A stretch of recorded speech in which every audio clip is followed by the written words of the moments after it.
to Wrestling Roundup on FreeFM, ArrowFM, and NPR. As always, I'm Grady, and live on Skype we got Josh. Hey! Let's take a look at the upcoming special super duper live spectacular event, the Elimination Chamber. We got 8 matches already announced, including 2 chamber matches and 2 world title matches, one of them being one and the same.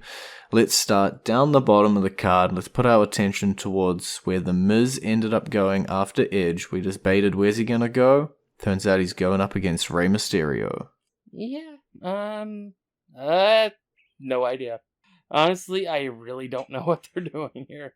I think The Miz wins, probably because of an accidentally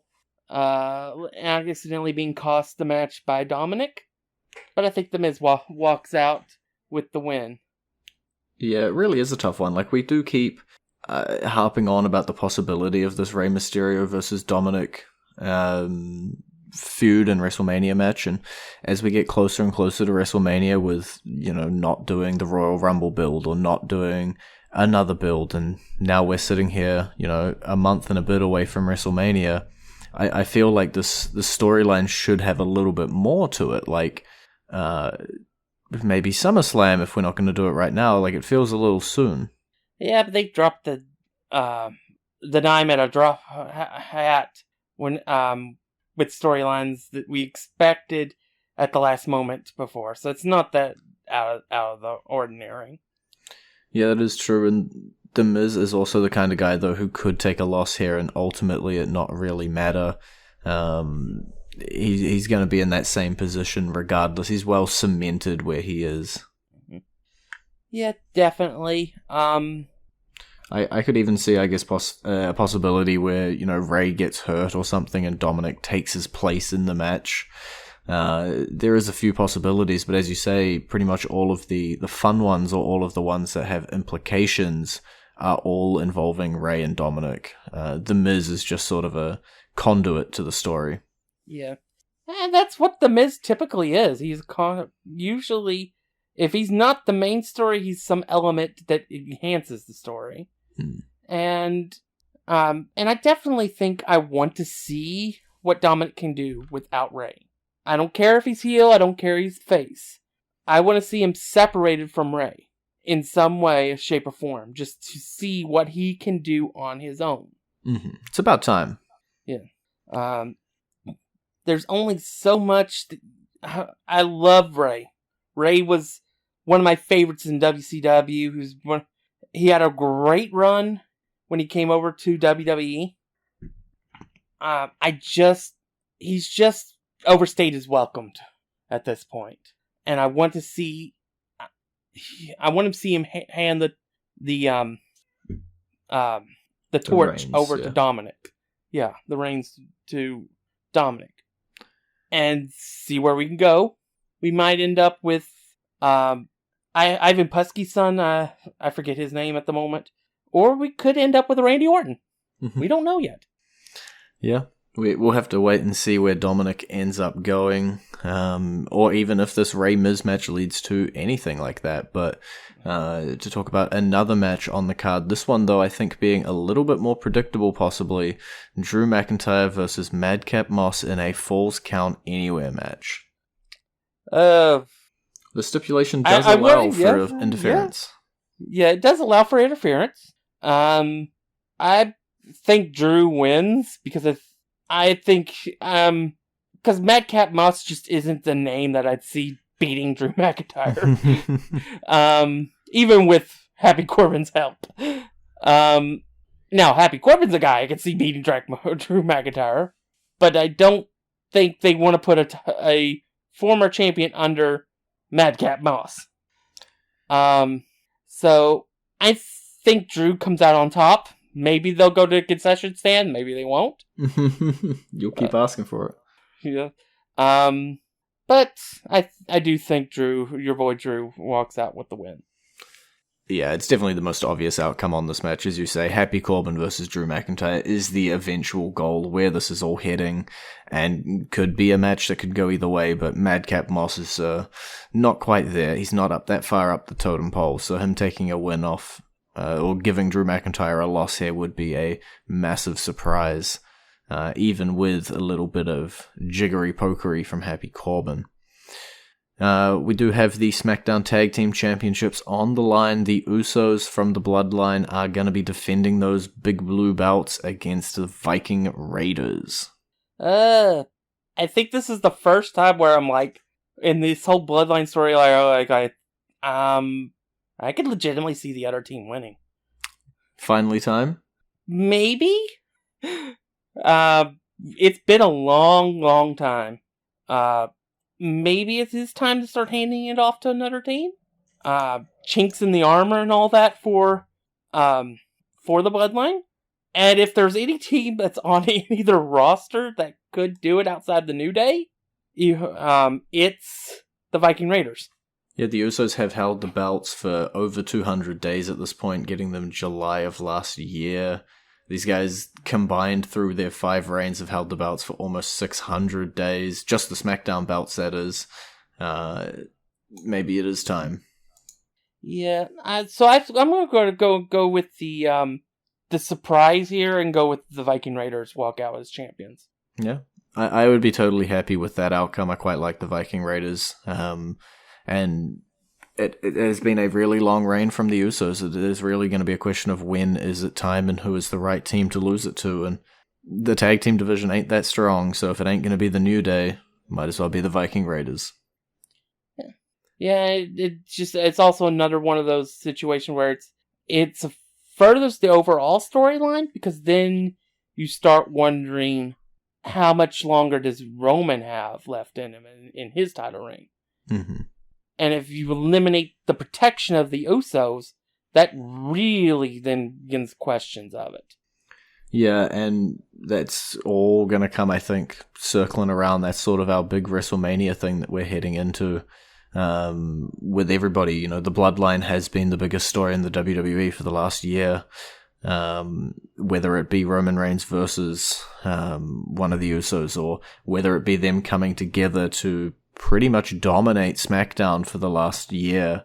That is the storyline. So anytime that the Usos or Reigns is in a match, it is always going to be something that we have to, look at and see how it is going to further develop that story or change the entire landscape of SmackDown, right? If you lifted the Usos and Roman Reigns out of SmackDown right now, and I couldn't quite tell you where it's all going to head. They are the storyline that is holding that blue ship up. Yeah, it also gives another element to the story if they do drop them here, because 99% of chance, Roman doesn't help them.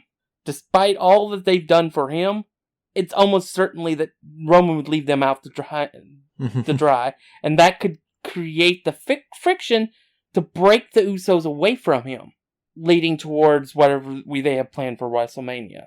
No, we all know what we have planned for WrestleMania.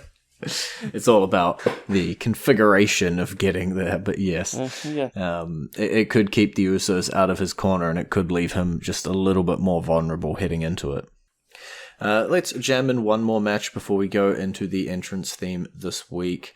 It is another tag team match. It is the women's division. Naomi will be teaming up with Royal Rumble winner Ronda Rousey to take on her WrestleMania opponent Charlotte Flair and Naomi's rival Sonya Deville. This should be an interesting match. From the standpoint that we get to see Sonya in the ring a little bit more, but obviously we don't see Ronda losing in her first official match since returning. Mm-hmm. So it's obviously, I think it's going to be Naomi pinning Sonya, and because I have a strong feeling Charlotte Flair will abandon this match. Entirely likely. I think at some point during the match, she Ronda will get tagged in, and Charlotte will short arm Sonya and leave her to the wolves. Yeah, I hope we get some cool Ronda Rousey, Sonya Deville, because of their background. I hope we get some cool interactions between them. But I think you're right. Charlotte Flair is not the kind of person to, stand around in a tag team match and go head to head with Ronda. Much easier to just leave Sonya Deville there. Yeah. I mean, that's what our father would have done in his day. Exactly what Ric Flair would have done if in a similar situation. Yeah, and it could help. Although Ric Flair did also take a lot of damage during his matches too, so he had his fair share of beatdowns and betrayals. So I just don't see this ending with Charlotte in the ring, or near the ring. I think she leaves. She goes to the concession stand. Maybe catering. Fair.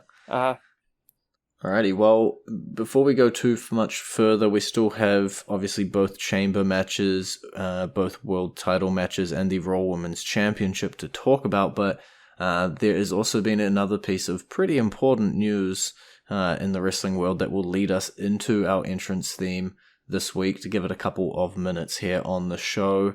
The first, I guess, major non-contract re-signing leaving of AEW, being one of their EVPs, one of their chief branding officers, people who were quite involved in the company's starting. It appears as though Cody Rhodes has departed. Yeah, this was kind of surprising, but the more you hear about it, the more you realize that the writing was on the wall for this to happen. Obviously, at the start of AEW, Cody was synonymous with AEW. Everything went through him. Of course, they put themselves in a corner with that stupid stipulation, world title stipulation. So they created a title just for him to hold. But everything went through Cody until, I would say, probably about a year ago, when Tony Khan started really putting his fingerprints on AEW. It was also the time they started snapping up every freaking release that WWE did. That you could tell that things were changing, and that Cody was obviously less important. And I think it got to the point where it was just, he wasn't allowed anything to do anything that he wanted to do. And he just decided, if I'm not going to be allowed to do what I want to do, I might as well just go get paid for it. And there's a big payday for him when he comes into WWE. I do feel like, obviously, money is what talks, right? That is what is going to have driven the eventual decision here, I think. And when you look at it from the WWE's perspective, they're going to continue to flaunt, that they stole one of AEW's EVPs, that they convinced them to come over to their company, especially since the flow has been so much of WWE heading to AEW, that it's, Cody's name power and star power aren't necessarily the big values there. Being able to say that this is what he was. It's what he represents, I guess, more than his name and wrestling ability. Speaking of name, there won't be any question about what his last name will be, because WWE will allow him to have that. But yeah, it'll be interesting to see what happens when he does reappear in the WWE. We presume that is where he's headed. That's where all the signs are pointing, all the dirt sheets are reporting. We could be swerved, could hit somebody else, but most likely WWE is a new home. Yeah. And that's why I chose the theme that I chose, because this is my favorite Cody theme. Smoke and Mirrors is a pretty good theme, and hopefully you all agree, because it is playing for you right about now.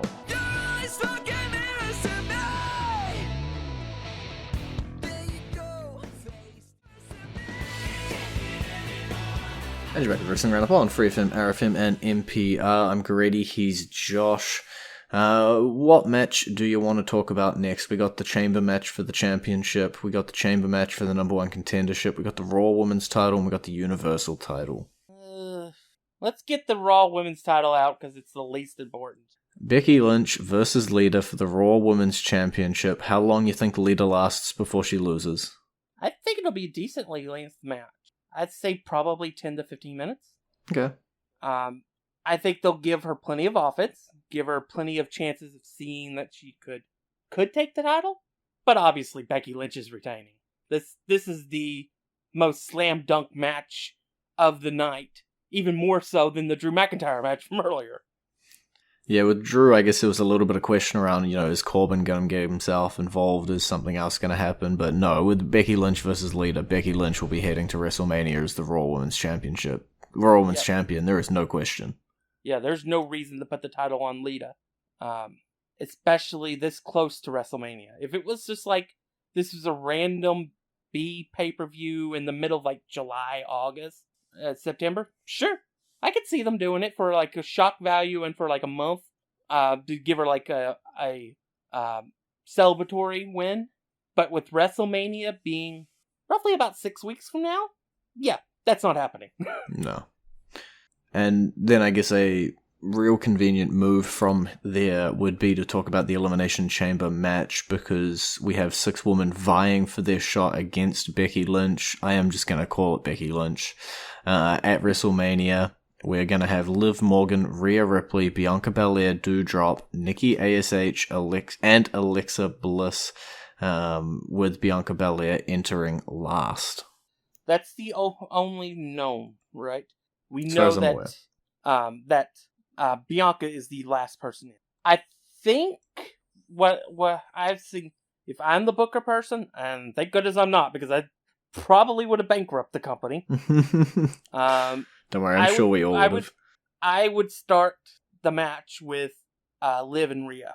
Yeah. I think that would be where I would start the match, give them some back and forth and stuff, and slowly add in the others. I think I'd make Alexa Bliss number 5.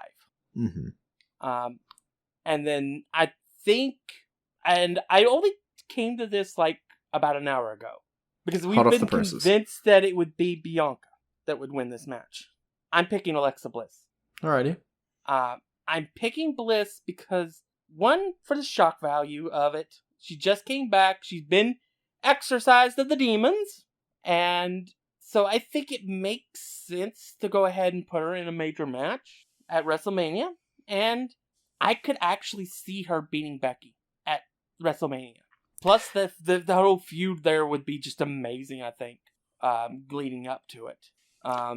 It's definitely something that could happen. Yeah, I think it's probably a 50-50 that it's either going to be Bianca or Alexa, in my mind. But I like the idea of Alexa Bliss versus Becky Lynch. Yeah, it's one that I was kind of surprised, obviously, with Alexa Bliss being added into this match. It felt like she would be a perfect pick for that number 6 position, versus somebody like Bianca Belair, who is already well known as, entering Rumbles early or winning gauntlet matches and sort of running the gauntlet. So a little weird to put Bianca Belair in that final spot. And to me, that's where the question marks around her winning sort of start to come up. If you told me Bianca Belair was being punished and put at number 1 and had to fight all of the competitors to get out the other end, 100% she wins. No doubts about it whatsoever. Bianca Belair wins that match. But with her coming in number 6, a little more questiony.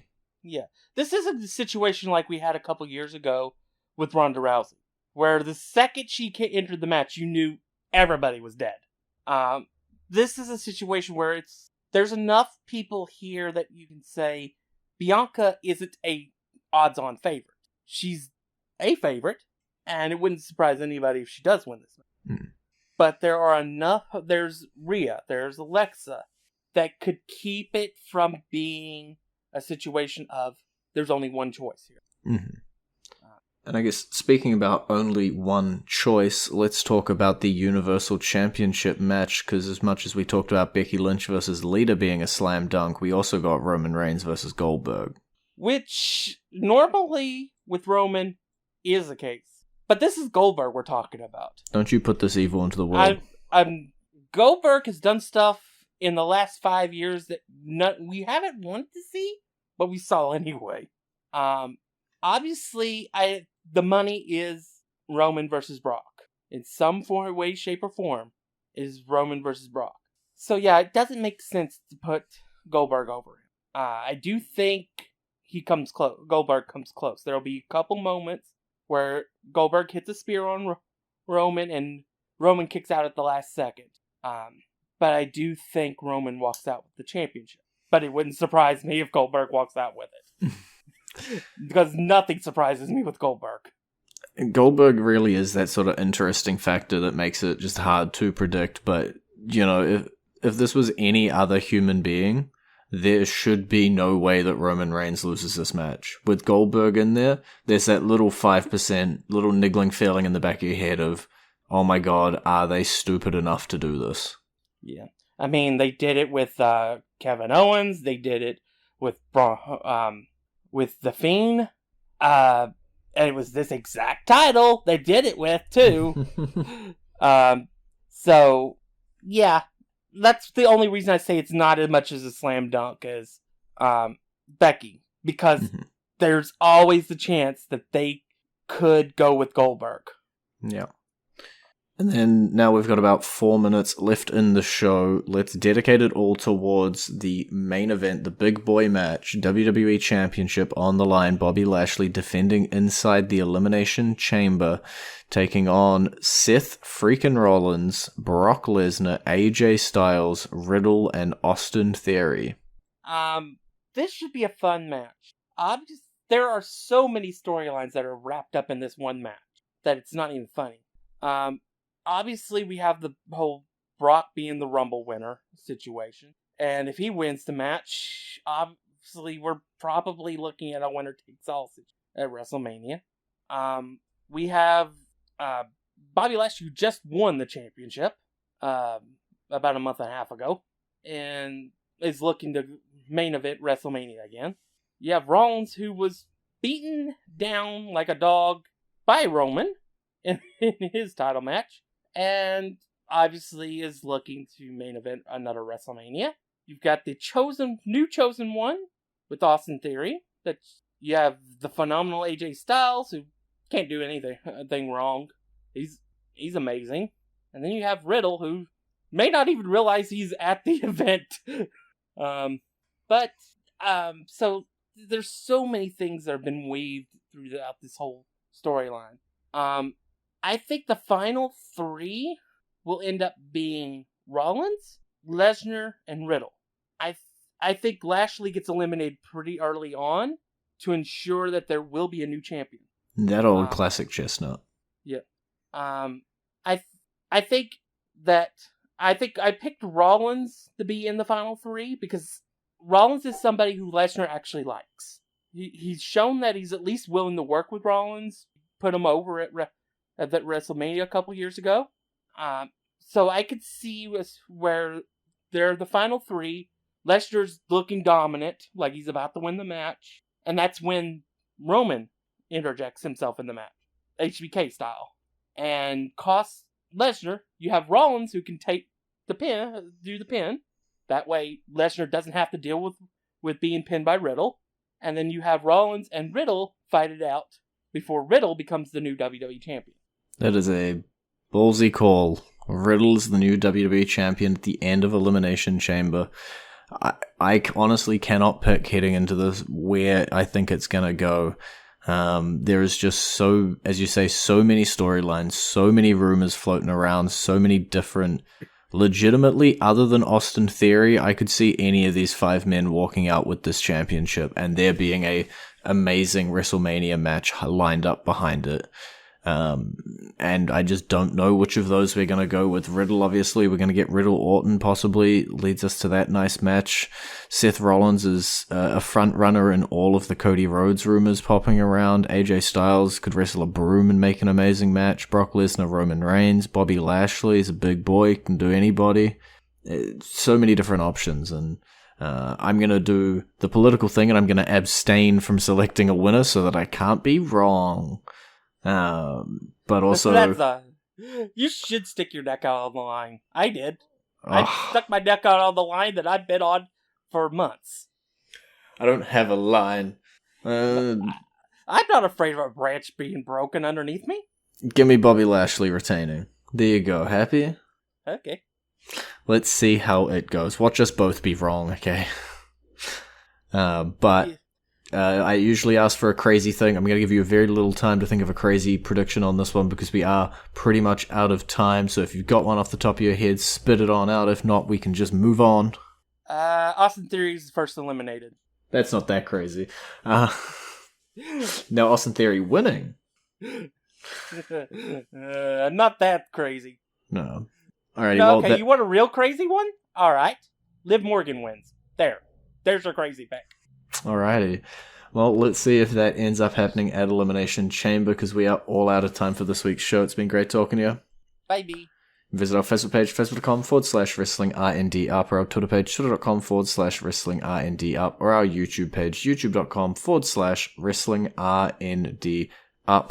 And we will see you next week with the results from Elimination Chamber.